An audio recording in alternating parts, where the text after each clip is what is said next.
Welcome to Streetwise Opera here in Manchester, and welcome to this talk today about nature and the environment. Our current project is called Nature, and we have been exploring songs from operas that draw our attention to nature and help us to celebrate and protect it. Songs like The Chorus of Birds from The Snow Maiden and Where'er You Walk from Semele remind us how precious and fragile nature is.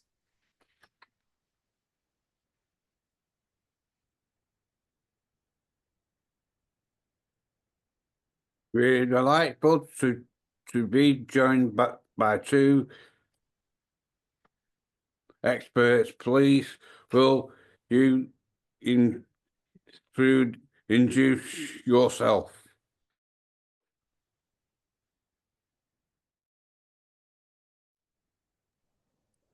Hello everybody, my name is Anna Bunny and I work at Manchester Museum.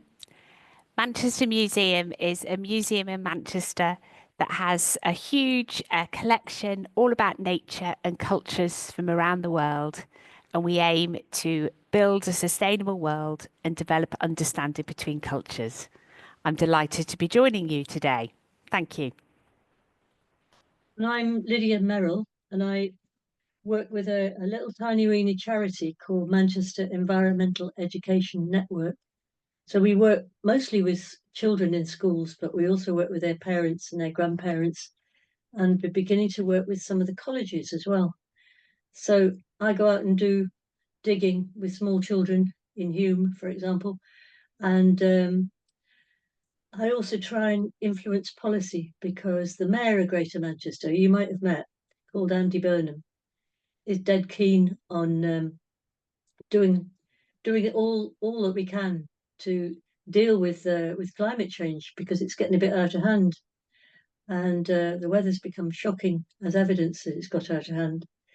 So I do some work with them to try and help to get more people trained to have jobs that will actually make a difference to the climate. All sorts of different kinds of jobs. So that's me.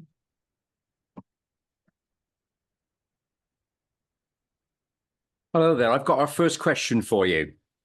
So making Manchester more environmentally friendly, combining policy changes, community involvement and innovative technology, what are you going to do to address these?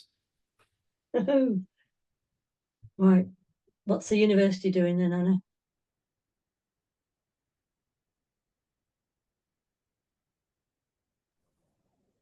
So as Lydia has mentioned, I work in Manchester Museum and we are part of the University of Manchester. So one way that the Manchester Museum supports environmental change and policy change is that we support our colleagues in the university. However, our main role in the museum is as a museum. And so one of the ways that we're responding to these questions is that we have an exhibition on at the moment called Wild. And Wild is looking at how we can reconnect or how people have to reconnect with nature to respond to the climate, but also the biodiversity crisis in the planet. And there are examples in this exhibition of where we're working towards combining policy changes, also community involvement and innovative technology. So the example about how we respond to policy changes is Manchester Museum is named in the Manchester Biodiversity Strategy. So this is where lots of organisations, councils, charities, businesses have come together to say how nature needs to be valued in the city. And Manchester Museum has committed to being part of that policy change, and we display the book, the policy within the Wild exhibition. In terms of community involvement, Manchester Museum works with different partners and charities across Manchester. And so what we're doing is we're supporting the work of others to raise people's awareness about really important work that's happening, but also for Manchester Museum to share our resources with the wider community and those people that have less resources.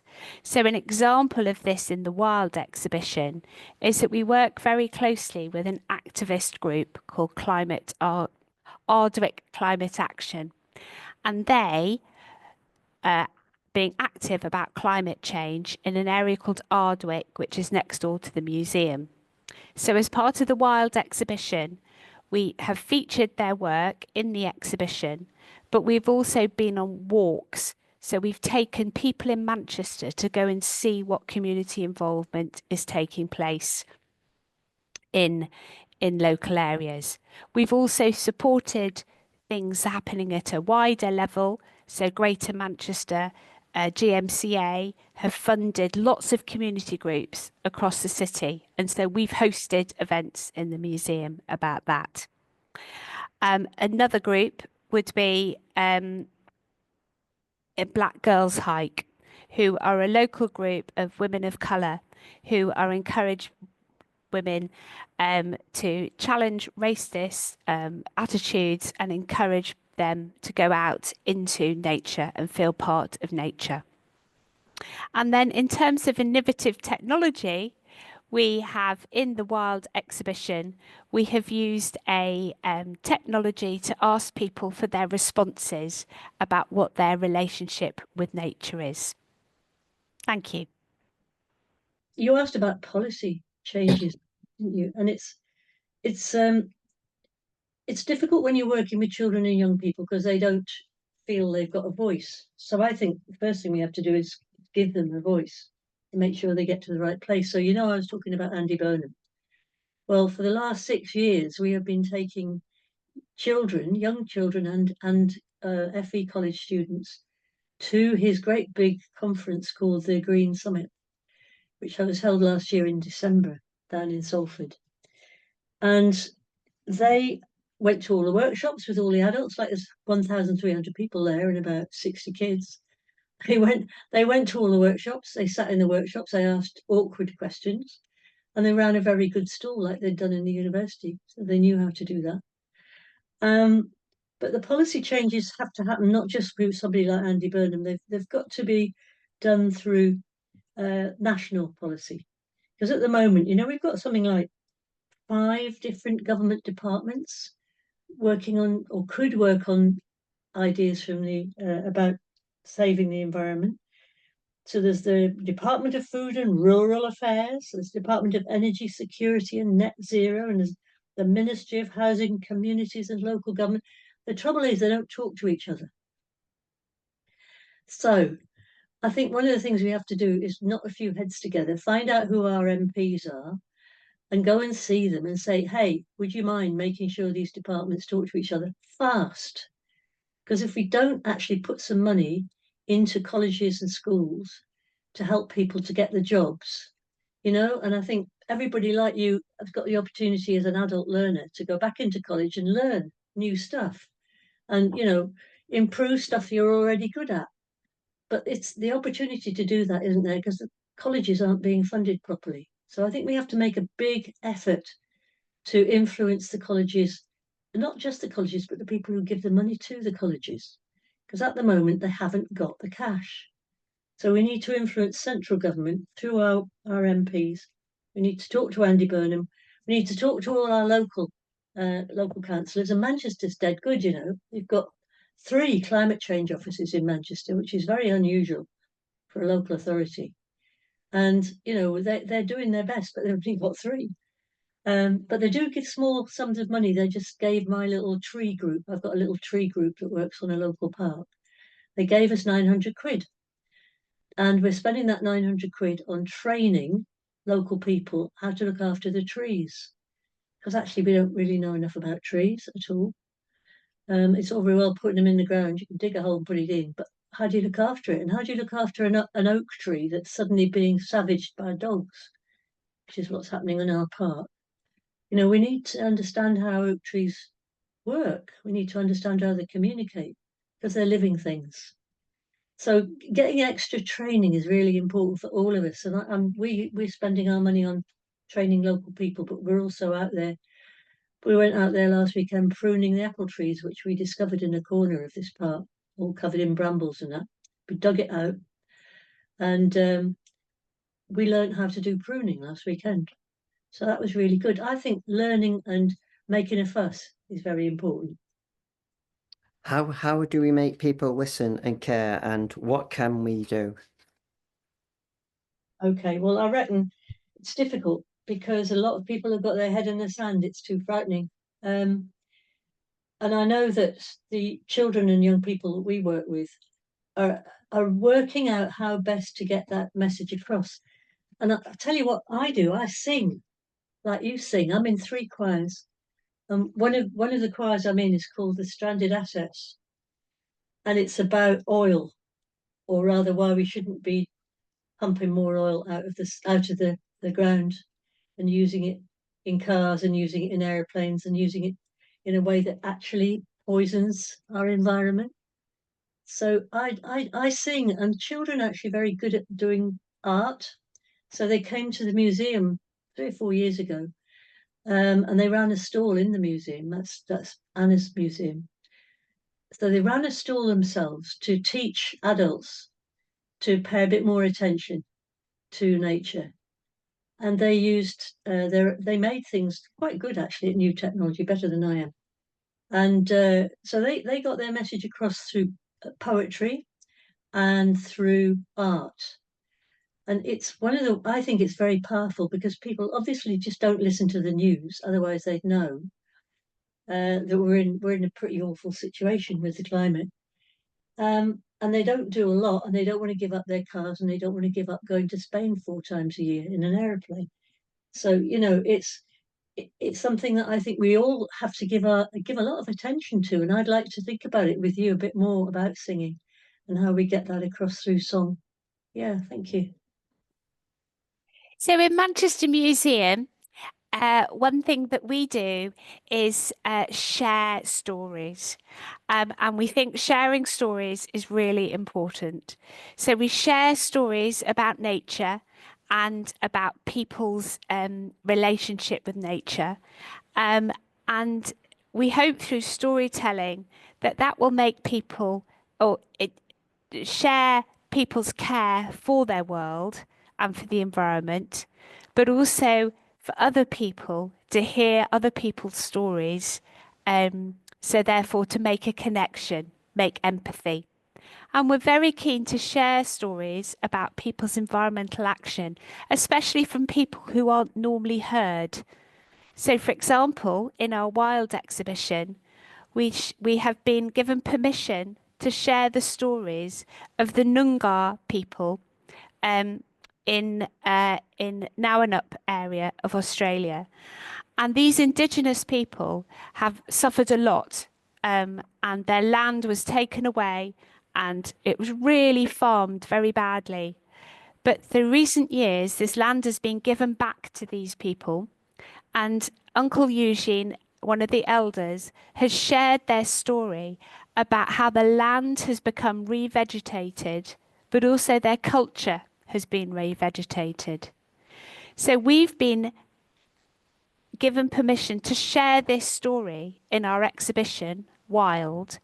So therefore, we're sharing this story, this good news story, with people of Manchester so that they can see that people do care, and by making changes, positive futures can come.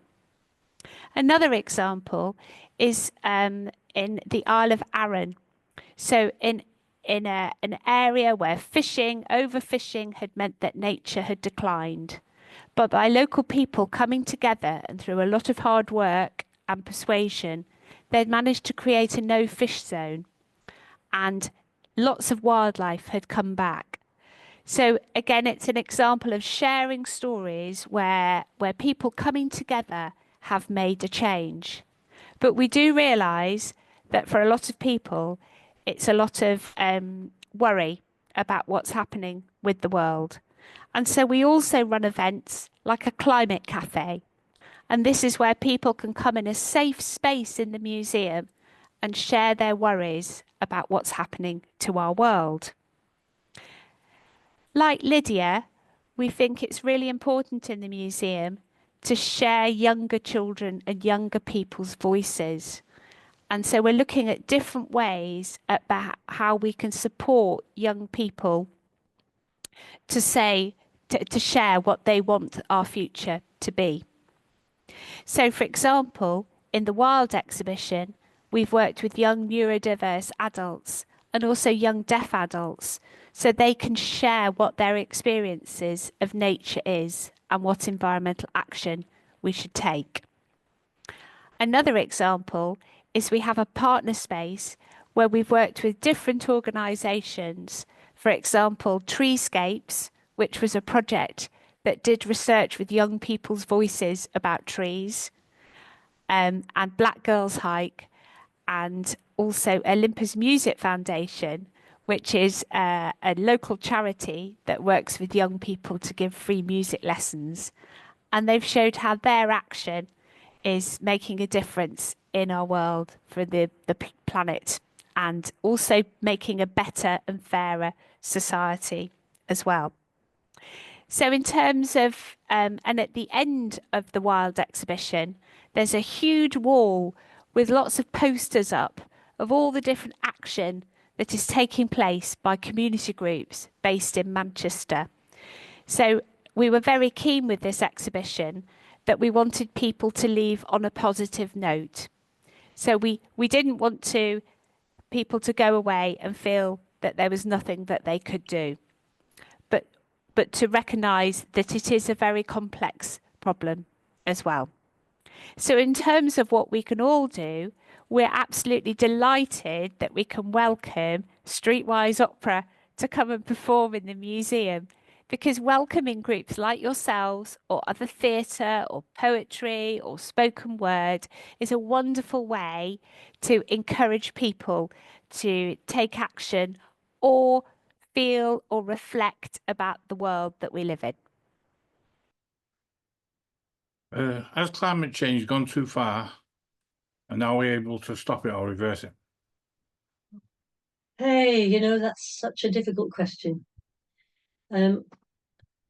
It's really important to listen to the science and to listen to the scientists, because their predictions are on the cautious side and they say we're in deep trouble. So I do think that we have to pay attention to the weather, because it's just an indicator, if you like, of great big systems that are going wrong. And everything we do that pollutes the planet makes it worse.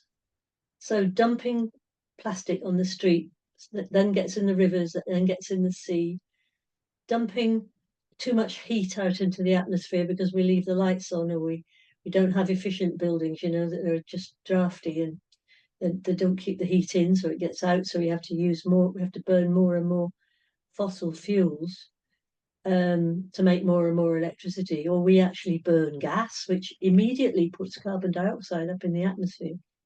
All those things we know about, we know the science, we know what we're doing wrong. I'm not sure that we can actually stop it, but I do think we can manage it. And I do think we should manage it. I'm a great grandma, you know, I want to stop it. I'm doing my best. So I really hope all of you can help us do our best. And I was so impressed that you've chosen such good songs, you know, like The Snow Maiden, because it's really important. We need to be understanding why the Arctic is melting. Why is it melting? We know why it's melting. We don't have to ask anymore. We know why it's melting. It's because of global warming. But it's not global warming, it's global heating. And the United Nations, the head of the United Nations, has called it global boiling. So, you know, we're in no doubt, but we just haven't got the message to the right people, and we're not actually changing people's behavior. So anything you can do to help us get that information out there, which is science, is going to make a huge difference. So I really want to work with you on that.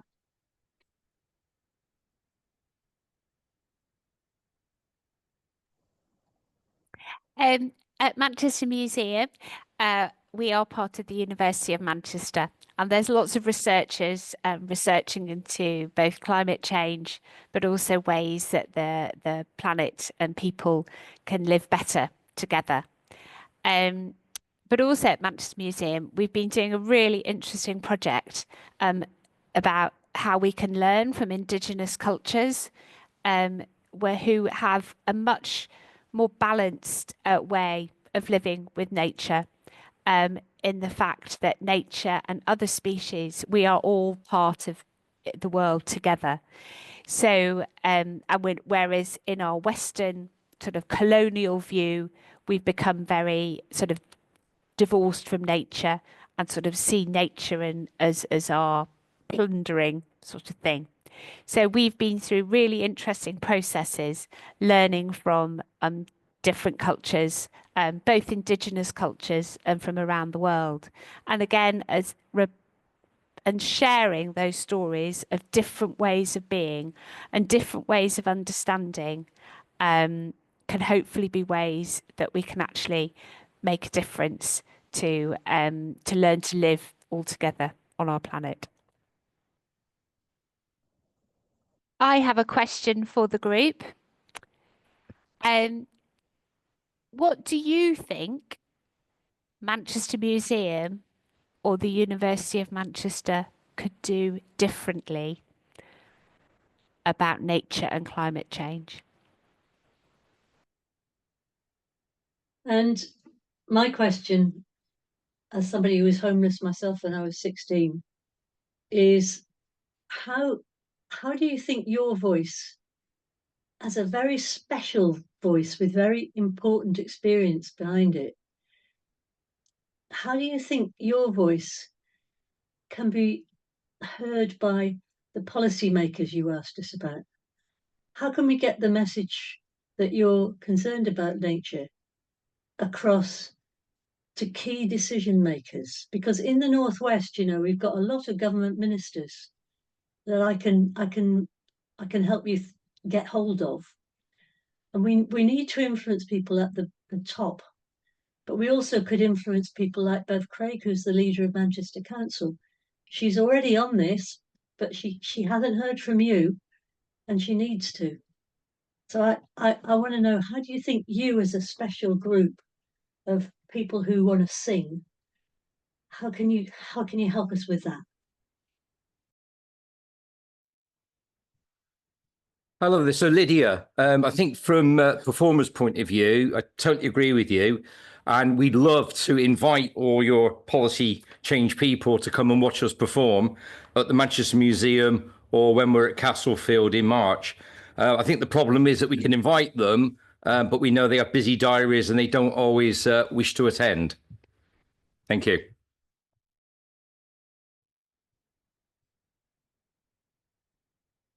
I was thinking about what you were saying about how we can become engaged and how we can have a voice. I think it's quite difficult, especially in this age of technology, where you can imagine somebody that doesn't have anywhere to sleep. They're not going to have access to computers or sometimes even phones. And they're basically taken up with just getting from day to day and staying warm and getting enough to eat. But I think there is ways. And obviously somebody that's sleeping outside, they really do feel the elements. They feel the floods, they feel the cold, they feel the heat. So people that are homeless really are there on the ground feeling those things. I think people like us can help by expressing how we feel. There needs to be more engagement between that sector and the voluntary sector and professionals. I'm not sure how you do that. But sometimes there's a bit of a gap and people don't communicate with each other. Yeah, I think sometimes people think of museums and art galleries as being the preserve of like the middle class educated masses.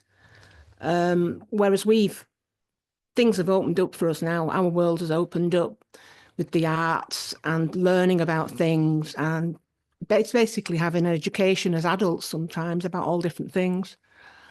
I don't know, there must be a way of museums to reach out to the population and say, we're here.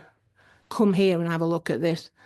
I know it costs a lot of money to market, but if you were to disseminate the information to all different groups and they had some sort of way, it's like the amount of people that find out about things would grow exponentially. So yeah, I think you need to be more visible in society and make sure that people all feel welcome, you know, whether they're homeless or whatever, disabled or very young, they all need to know that the museum belongs to them as citizens of Manchester.